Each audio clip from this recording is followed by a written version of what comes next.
Almost everything that can be said has been said about the legendary director Hayao Miyazaki, who's responsible for Spirited Away, My Neighbor Totoro, and Princess Mononoke, to name a few. But there's one thing that doesn't really get touched upon that much, and it's something that I recently remembered a while ago. You see, I was watching just some random YouTube video, and in the B-roll there was footage of this giant insect with multiple eyes, and I was so shocked and confused when I saw this, because I've seen this before. I've had memories of this, and after watching that video, I thought back and remembered that when I was a child, or at least now, I seem to have a memory of dreaming about that creature repeatedly appearing in my dreams. So when I found out that it was from Miyazaki, from his story, Nausicaä, the Valley of the Wind, Nausicaä of the Valley of the Wind, I was so shocked that I had no prior idea of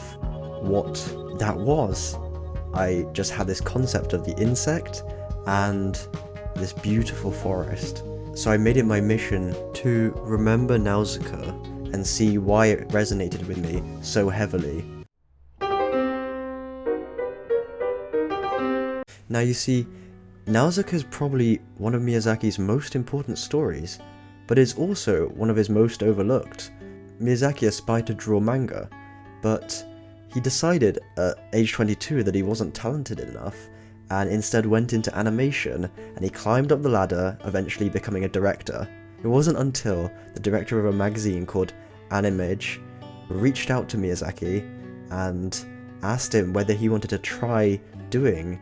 a manga that he finally took an attempt at the medium again. So after a successful TV show and some previous movies, Miyazaki now begins drawing Nausicaä, and it becomes a hit. And after its first chapter in 1982, by 1984, it's already been adapted into a movie, and following that, Studio Ghibli is founded based upon the production team that worked on Nausicaä. Therefore, Studio Ghibli's entire existence rests upon Miyazaki's work on Nausicaä, and he continues to work on Nausicaä all throughout the 80s into the 90s, when he finally finishes in 94, and throughout this time he's continuously working on Studio Ghibli films and also producing new chapters for Nausicaä in the meantime. Therefore, Miyazaki ends up using Nausicaä as almost an escape from the film production. Now, a lot of Nausicaa's early inspiration can be attributed to two things. First, Miyazaki's introduction to the French comic artist Moebius and his comic strip Arzac, which follows a man in flight, often depicting vast landscapes with jutting rocks and desert wastes, which Miyazaki drew from and integrated into Nausicaä. With her glider and the epic landscape of his world, the concept of Nausicaä as a character was drawn from when Miyazaki discovered Bernard Evslin's Handbook of Greek Mythology, where he learned of the character Nausicaä from the Odyssey, and he was really drawn to her kind nature, and she reminded him of a Japanese heroine from a story called Tales of Time Now Past, who had a love for insects and playing in the fields, even when she reached a marriageable age. With this, Miyazaki had a clear image of Nausicaä in his head, of his own design, which he now wanted to transfer onto the page. So in my journey to rediscover the lost familiarity I had with the story, I first began with the manga and then watched the movie, and as with my previous Akira video, it's really hard to put the movie and the manga together, because, as I previously said, they're different mediums, and it's very hard to fit the same story into a movie format and have it remain cohesive. So for the movie, lots of parts that were in the manga had to be cut, and that obviously changes it. It removes some of the depth and intricacies that were in the manga, but it improves the movie experience. Also, the movie was only made when 2 out of the 7 volumes of the manga had been released, so there was no way the movie could deliver on the future potential that Nausicaä had, as it still remained in Miyazaki's brain, or yet to be created, as he simply hadn't written that far ahead yet. Outside of the art and the world building, I have to say, Nausicaä's most interesting aspects have got to be its themes, which are so rich. One of the most intricately wound themes between almost all of the characters and story arcs that occur within the manga series would be the battle between optimism and pessimism, with Nausicaä representing practically one of the only lights of optimism within this world, with the Doroks and their council of priests being heavily inclined into pessimism, believing in freedom through death. Further, almost all other factions also come from a state of pessimism, already accepting the end of the world, the further destruction of current civilizations, the further death of humans, decreasing the populations, and the encroachment of the forest. Despite this, everywhere Nausicaä goes, she brings a light of hope and always strives to believe that humanity can still power through and survive in cooperation with the insects and the forest and everything to come, and if only everyone else was able to cease the wars and come together to live in harmony with each other. And that is one of the most prominent themes within Nausicaä, alongside living in harmony with nature, which also comes through in almost every panel with the beautiful depictions of insects and wildlife. Living in harmony and respecting nature is definitely one of Miyazaki's core striving tenets of his creation, as in almost all of his movies, and especially in Nausicaä, it is very prominent visually and how characters interact with the world they live in. Now, the final theme that I'll touch on is humanization of the enemy, as throughout the manga we see the perspectives of multiple different leaders within the story, one being Charuka, one of the holy priests from the Dorok army and the main leader of the military force. And through our interaction with him in the story, we learn that he's only trying to do what's best for the people of the Dorok army, and not necessarily some evil monster that simply wants to come and destroy his opposition. And he becomes very accepting of Nausicaä and the help from his enemies. Further, in the first part of the story, Lady Kushana is presented as an opposition to Nausicaä, but very quickly they grow to see respect for each other. And while Kushana doesn't necessarily present as a noble character at the beginning, we come to see that there are multiple sides to her,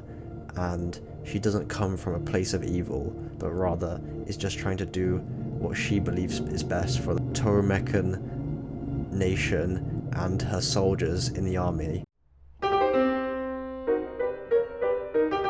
The two most interesting characters, and the ones we spend the most time with in the story, is Nausicaä and Kushana, and these two by no means are Mary Sues or anything of the like. I think Miyazaki has a very good ability at writing heroines, and they really come through as complete people in the story, especially the further in you get. Firstly, Nausicaä. She appears to be, your basic morally good protagonist of an almost savior archetype. And yes, she is extremely skilled, and her charisma even brings her enemies to recognize her, but she's also extremely flawed in that sense, as she puts herself on the line too much, often going off on her own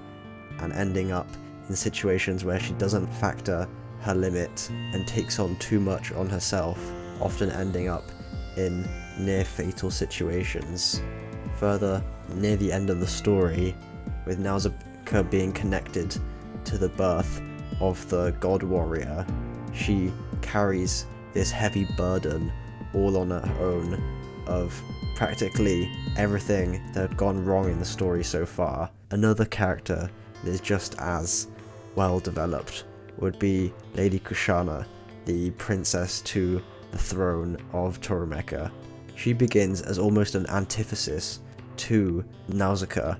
as both of them are very much respected by the people around them, except for Kushana is respected for her cunningness and for training her men in the army, whereas Nausicaä is respected as she has been brought up alongside these now old men of the valley, and for her abilities and all her help she has done for the people of the valley. But Kushana is very skilled and intelligent, and sees straight through Kurotawa, who is often trying to figure out how he can alter situations to meet his own interests, but she almost always calls him out for his sly actions,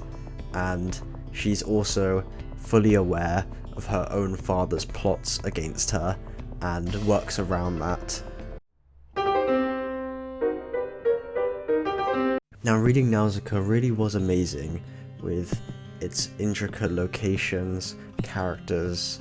factions, armies, but what was really quite interesting is how it doesn't really fit into any existing categories and really remains a thing of its own, as it incorporates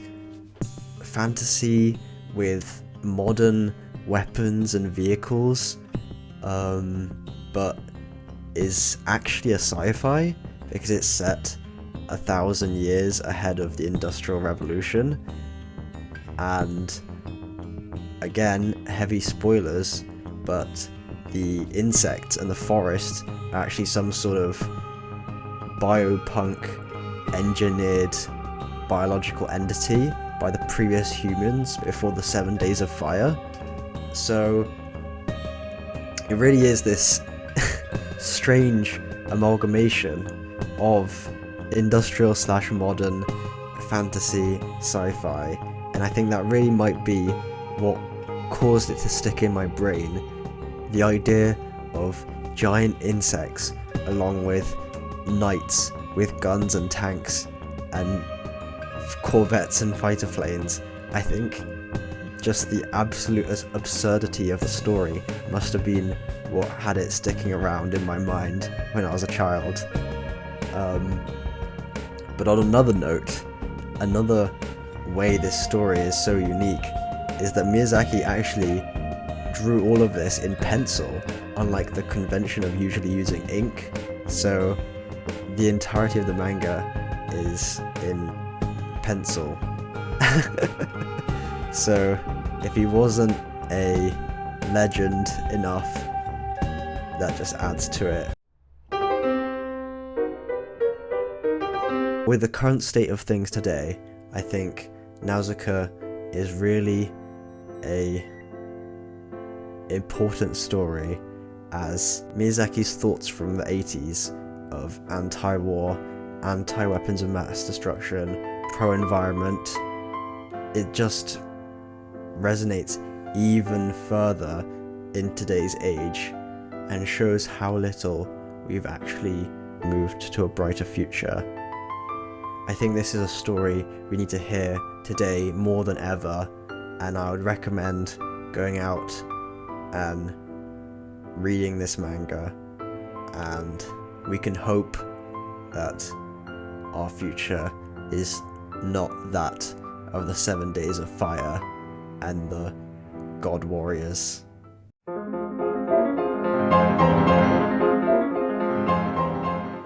But hey, if we get some cool insects out of it, I'm just saying.